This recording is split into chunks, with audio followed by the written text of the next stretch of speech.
오늘 말씀의 제목은 행함이 있는 믿음입니다. 한번 오늘 야고보서 유명한 말씀인데요. 한번 살펴보도록 하겠습니다.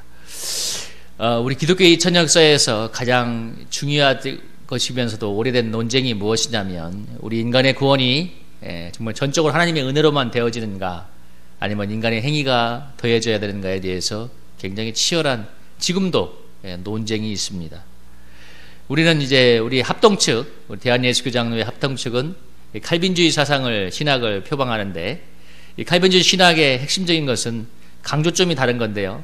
하나님의 주권을 굉장히 강조합니다. 그래서 우리 합동측, 예장 합동측의 신학은 특별히 구원론에 있어서도 하나님의 전적인 은혜와 주권에 의한 구원을 많이 얘기하는데요. 반대로 감리교라든지 이런 데는 아르메니안 신학사상을 표방하는데 그것은 신앙생활과 구원에 있어서 인간의 의지적인 측면을 굉장히 강조하는 그런 신학사상인데요. 그래서 좀 더 적극적인 면에서 인간의 행함을 통해서 하나님의 은총을 불러오고 또 그것이 구원으로 연결될 수 있다고 얘기하고 있습니다. 이런 거예요.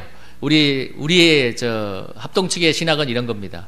하나님께서 이 세상 사람들이 수없이 있지만 그 중에서 믿을 사람을 택하였기 때문에 하나님의 다양한 방법으로 그를 인도하여서 그게 믿음을 주신다는 것이고, 알메니안 계열에서 그런 신학은 뭐냐면, 물론 하나님이 주권적으로도 인도도 하지만 인간의 적극적인 행위도 필요하다. 그래서 본인의 간절한 어떤 이런 소원과 이것을 가지고 하나님께서 역사하시기도 한다 해서 인간의 행위를 많이 중심으로 두고 있는데요. 이런 구원도는 양자가 대립하는 것은 아닙니다. 하나님의 은혜도, 절대적인 은혜도 필요하고 또 그거에 걸맞는 행위가 필요한데 이런 거예요. 하나님의 은혜가 우리가 하나님의 은혜를 통해서 받아들이고 믿음이 생겨서 주님을 따라갈 때 하나님께서 우리에게 원하시는 것은 믿기 때문에 행하기를 원하십니다. 행하기를 원하는데 행하는 그 시간이 되면 우리가 행하려고 애를 쓰게 되면 무엇을 알게 되냐면 우리 힘으로는 하나님의 말씀을 행할 수가 없기 때문에 정말 하나님의 은혜가 필요하구나 정말 간절히 의지하게 돼서 믿음으로 하나님의 은혜를 구함으로 이 하나님의 은혜가 더 풍성해지고 그래서 행함으로 나가게 됩니다. 그래서 이런 거예요. 마치 두 다리가 걸어가는 것처럼 은혜와 믿음이 한 발을 내딛으면 그 다음 이제 행위가 더 한 발을 내딛게 되는데 한 발을 내딛려면 그만한 은혜와 믿음이 필요하기 때문에 더 구하게 되고 그래서 하나님의 은혜와 믿음을 더 채워지게 되면 또 한 발 나아가고 이게 두 발이 이렇게 양발이 걸어가는 것처럼 그렇게 믿음이 은혜와 행위가 믿음의 선순환을 하면서 걸어가게 되는데요. 그래서 다른 말로 하면 믿음은 행위를 불러오고 또 행위는 참된 믿음을 불러온다고 이렇게 얘기할 수 있습니다. 오늘 야고보 상도가 뭐라고 했습니까? 이렇게 얘기하고 있죠. 14절에 보면 행함이 없으면 무슨 유익이 있느냐? 믿음이 능히 자기를 구원하겠느냐? 얘를 그러면서 뭐라고 얘기하냐면 어떤 형제나 자매가 헐벗고 일용할 양식이 없는데 누구든지 그에게 이르되 평안히 가라 덥게 하라 배부르게 하라 하면 그 몸에 쓸 것을 주지 않으면 무슨 유익이 있겠느냐 이렇게 얘기하죠. 예를 들고 있습니다. 행함이 없는 믿음이 얼마나 쓸데없는 것인가. 예를 들면 이런 거예요. 어떤 사람이 너무 굶주리고 헐벗고 있는데 너 너무 안 됐어. 내가 너에게 평안을 빈다 할 때 그런 것이 그 사람에게 무슨 소용이 있다는 거죠. 배가 고픈 사람에게. 우리가 이런 거 있습니다. 우리 TV를 보면 종종 이런 게 보이잖아요. 아프리카에 어디 굶주리는 아이들 영상을 이렇게 틀어주면서 굿네이버스나 이런 데 보면 한 달에 10,000원이면 아프리카 영혼들 몇 사람에 한 달 양식을 줄 수 있습니다. 그래서 후원을 하라 이런 광고가 나오잖아요. 우리가 그런 광고를 보면 보편적으로 사람들의 이제 이 인간애가 있기 때문에 가슴도 아파하고 눈물도 흘리고 또 어떤 그리스도인들은 그 나라를 위해서 아프리카에서 기도도 하지요.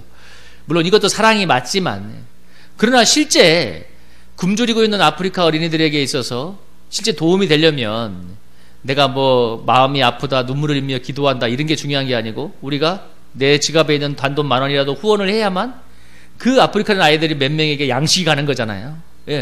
이런 얘기를 하는 겁니다. 그러니까 사실 아무리 가슴이 아프다 저 사람이 지금 힘든데 내가 도와주고 싶어 물론 따뜻한 말도 중요한 거지만 실제 그 사람에게 필요한 건 뭐예요? 정말 내가 지금 배가 굶주리고 있다면 그 사람에게 필요한 양식을 주는 게 사랑이 아니겠어요? 그게 정말 온전한 믿음이고 행위인 거죠. 여러분 그런 얘기를 하는 것입니다. 아무리 마음이 아프다고 해도 정말 아까 얘기한 것처럼 정말 굶주리는 사람에게 단돈 10,000원이라도 쥐어주면서 밥을 먹을 수 있도록 해주고 아까 굶주리는 아프리카 어린들에게 정말 자그마한 사랑의 후원이라도 하는 것이 정말 그것이 온전한 행위요 믿음이라는 것을 얘기하고 있는 것이죠. 그래서 야고보 사도가 뭐라고 하냐면 행함이 없는 믿음은 그 자체가 죽은 것이라고 얘기하고 있습니다. 그러니까 아무리 좋은 말로 해봐야 실제적으로 행함과 실천이 없으면 아무런 유익이 없다는 거죠. 아까 굶주리는 사람들의 예를 들었던 것처럼. 그래서 우리가 믿음이라는 것은 사실 눈에 보이지 않지만 믿음이 있다는 거, 정말 저 사람 믿음이 좋다 나쁘다를 무엇으로 판단할 수 있느냐?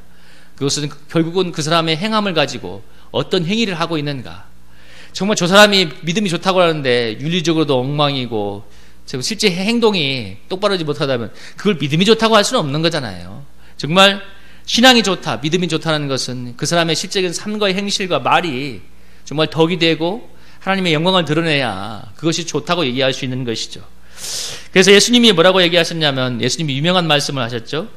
여기 한번 20절 한번 같이 한번 읽어볼까요? 마태복음 7장 20절입니다. 한번 같이 한번 읽어보겠습니다. 시작. 이러므로 그들의 열매로 그들을 알리라. 예수님이 유명한 말씀을 하셨어요. 정말 저 사람이 좋은 믿음인가, 좋은 믿음의 나무인가는 무엇으로 알 수 있는가? 그 열매로 알 수 있을 거라고 얘기하고 있습니다. 성경에 나오는 수많은 믿음의 사람들이 성경에 기록된 가장 큰 이유는 무엇이냐면, 그 사람들의 성경에서 가르쳤던 가장 큰 이유는 그 위대한 믿음의 행위를 했기 때문에 하나님께서 그 우리의 믿음에 따르는 후손들에게 그 본을 보이라고 위해서 기록한 것입니다. 예를 들면 아브라함이 나이 75세에 부름을 받았는데 이런 거예요. 아브라함이 75세에서 그 이방 땅에서 부름을 받았는데 이렇게 했다고 쳐봐요. 한번 하나님, 저는 하나님의 그 역사, 하나님이 정말 위대한 분이라는 걸 믿습니다. 근데 하나님께서 지시하셨잖아요. 너는 그 땅을 떠나서 본토 지쪽 아비 집을 떠나서 가나안 땅으로 가라고 했을 때, 근데 하나님, 저는 나이도 들었고 이제 이곳에 있는 게 좋습니다. 본토 지쪽 아비 집에 있어. 저는 이대로 있겠습니다 하면 절대로 아브라함은 성경에 기록되지 않았을 것입니다. 아브라함이 전 인생을 걸고 1000km가 넘는 그 땅을 떠나서 가나안 땅에 들어와서 일생 믿음으로 살았기 때문에, 그 위대한 믿음의 행위를 했기 때문에 성경이 믿음의 사람으로 기록하고 있는 거죠. 또 하나, 아브라함에게 있어서 최고의 큰 시험이 그거 아닙니까? 25년 동안 기다렸던 독자 이삭을 하나님께서 바치라고 했을 때 아브라함이 과감하게 독자 이삭을 바치잖아요. 하나님을 믿고, 하나님이 다시 살려낼 것을 믿고, 이삭을 통해서 믿음의 후손을 잇겠다는 약속을 했기 때문에 이삭이 죽으면 하나님께서 다시 살릴 걸 믿고 그런 믿음으로 이삭을 과감하게 번제로 바쳤단 말입니다. 그 행위를 했을 때 하나님께서 드디어 그 행위를 보시고, 그래 맞아, 너의 믿음이 진짜다, 나를 정말 사랑하고 경외하는 줄 알겠다. 그래서 그때 정말 하나님이 뭐라고 하냐면 천하 만민이 복을 받을 것이다, 이렇게 하나님의 축복을 하지 않습니까?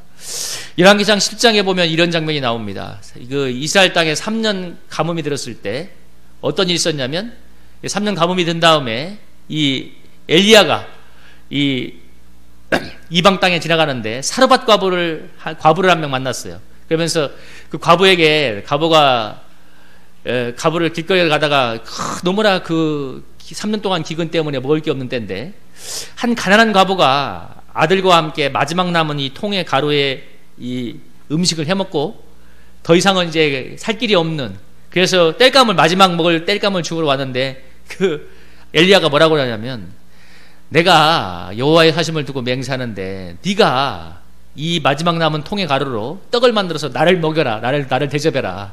그러면 비가 오는 날까지 네 통의 가루가 끊어지지 않을 것이다, 기름이 끊어지지 않을 것이다. 예, 그렇게 약속의 말씀을 던졌는데, 그 처음에 그 사르밧 과부가 뭐라고 얘기했냐면, 이제 이것을 가지고 나한테 공개하라고 하니까, 대접하라고 하니까 사르밧 과부가 뭐라고 하냐면, 내가 이 마지막 남은 통의 가루로 떡을 만들어 먹고 우리 아들하고 굶어 죽으려고 지금 작정을 했어요. 이 말이 무슨 말이에요? 당신이 염치가 있어야지 어떻게 남은 그 통의 가루에 기름을 털어가지고 나한테 바치라고 하느냐. 근데 중요한 것은 뭐냐면, 그 여인이 이 엘리야의 그 담대한 믿음의 도전을 듣고, 분명히 여호와의 사심을 두고 맹세하는데 네가 이 떡을 가지고, 이 마지막 남은 통의 가루를 가지고 떡을 만들면 틀림없이 비가 다시 올 때까지 통의 가루가 기름이 끊어지지 않을 것이다. 나를 믿고 한번 나를 대접해봐라, 하나님의 종을 믿고. 그래서 그 여인이 그 말씀을 믿고 마지막 남은 통의 가루와 기름을 가지고 떡을 만들어서 엘리야를 대접을 했거든요. 그러니까 하나님께서 그 믿음을 보시고 비가 오는 그날까지 통의 가루와 기름이 닿지 않는 놀라운 기적을 일으켜 주었습니다.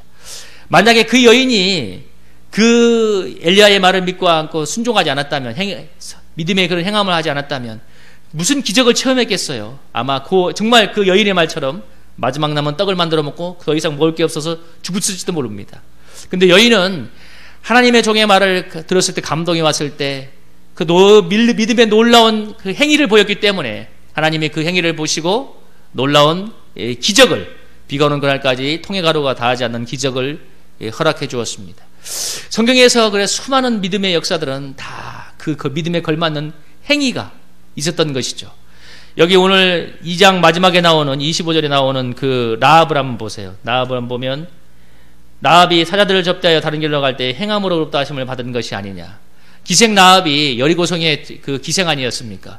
이스라엘의 정탐꾼이 왔을 때 그 여리고성의 군사들이 쳐들어와서 그 정탐을 내놓으라고 할 때 거짓말로 속여가지고 이 정탐꾼을 보내줬거든요. 이렇게 라합이 자기 적군에 들어온 첩자를 살려주었던 가장 큰 이유는 저 이스라엘의 하나님이 이 여리고성을 멸망시키고 차지할 거라는 그 믿음을 갖고 있었기 때문에, 그래서 목숨을 걸고 첩자를 살려줌으로써 2명을 살려줬기 때문에 여리고성이 다 망할 때, 전멸할 때 라합 일가만큼은 다 구원을 받지 않았습니까? 그래서 믿음의 후손의 이름을 나는 것처럼, 이처럼 라합이 하나님의 은혜를 받았던 가장 큰 이유는 그런 믿음의 행위가 있었기 때문에 하나님께서 그런 은혜를 부어줬던 것입니다. 오늘 뭐라고 얘기합니까? 영혼 없는 몸이 죽은 것 같이 행함이 없는 너희 믿음은 죽었다고 얘기하고 있습니다. 믿는다는 것은 곧 우리의 믿음의 행위를 말합니다. 그래서 우리가 믿음이 있다고 하면서 우리의 행함이 없으면 믿음의 능력을 체험할 수도 없고 우리의 믿음은 죽은 것이라고 할 수 있습니다. 오늘 한국교회가 사실 세상 사람들한테 가장 큰 욕을 먹는 이유는 그거잖아요. 우리가 그리스도인들이 너무 말은 아름답게 하지만 실제 세상 사람들의 보기에 믿음의 행위가 너무 없기 때문에, 세상 사람들의 보기에도 선한 행위가 너무 적기 때문에 우리가 욕을 먹고 있는 것입니다. 오늘 이 저녁에 우리가 이 말씀을 한번 묵상하면서 우리의 행함은 어떤가 한번 점검해 보았으면 좋겠습니다. 저는 요즘 하나님께서 저에게 저의 행위에 대해서 얘기할 때 너의 행위가 온전하기를 원한다는 것을 제가 많이 그런 감동을 많이 받는데, 여기서 말하는 온전한 것은 무엇이냐면, 전에는 내가 조금 주님을 위해서 헌신하면 그것이 자랑이 되고 굉장히 교만이 됐다면, 이제는 그게 아니라 정말 주님을 위해서 전심전력에서 죽도록 충성해도 하나님의 은혜요, 사도 바울이 얘기했던 것처럼 정말 이것이 내가 아니라 나와 함께 하신 하나님의 은혜라는 그런 겸손함, 그것을 하나님께서 원하신다는 것을 제가 많이 느끼고 있습니다. 그러니까 나의 행위가 정말 온전해지기를 원하는 거예요. 주님을 위해서 정말 온 힘을 다해서 충성하지만 그것이 자랑이 아니라, 전에는 정말 그런 이 연약함이 있어서 그런 것이 자기가 있었다면 이제는 자랑이 아니라 사도 바울처럼 내가 아니요 나와 함께 하신 하나님의 은혜입니다 하는 그런 고백을 하는 성숙함을 원하신다는 것을 느끼고 있습니다. 하나님께서 나의 행위가 온전해지기를 원하는 거죠.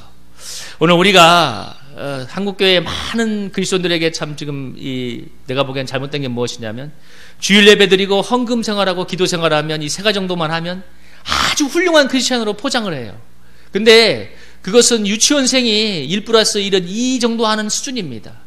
만약에 신앙생활이 계속 늘어간다면, 이제 중학교, 고등학교, 대학생 정도 된다면 1+1은 2 정도 해서는 안 되는 게 아니잖아요.